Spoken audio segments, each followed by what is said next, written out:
O problema, como eu disse, é que esses veículos estão comandando as decisões judiciais, né?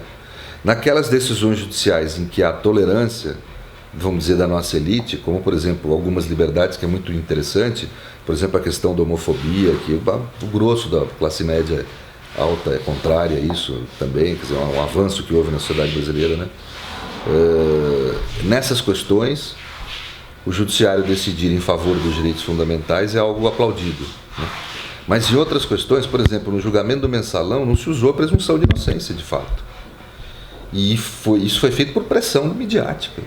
Eu tenho uma passagem minha que está no YouTube e alguns artigos nesse livro que eu, antes da produção do julgamento do mensalão, já denunciava qual seria o resultado, né? Exatamente por compreender que há uma relação de corrupção sistêmica entre mídia e judiciário nessas questões, né? Então, o pior é isso.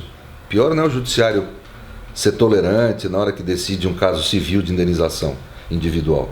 O pior é o judiciário, vamos dizer, abrir mão da racionalidade própria do direito, que é do lícito e ilícito, que é o de cumprir a Constituição e as normas jurídicas, em favor de atender opiniões midiáticas, com medo, obviamente.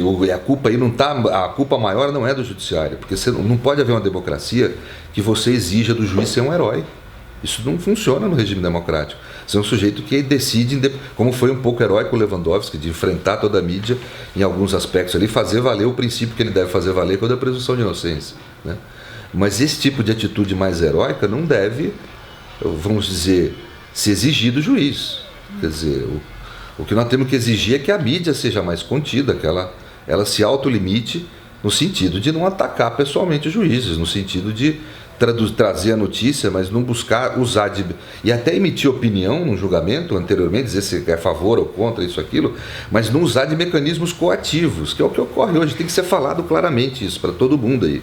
Existem mecanismos de coação do judiciário implícitos, simbólicos. Quer dizer, se o juiz ou o ministro do Supremo decide contra a opinião midiática num julgamento, em especial de uma questão política, esse juiz está liquidado, tem a sua vida, a sua sobrevivência simbólica ameaçada. Hoje quem ameaça a independência do judiciário não é o executivo mais, na modernidade, é a mídia.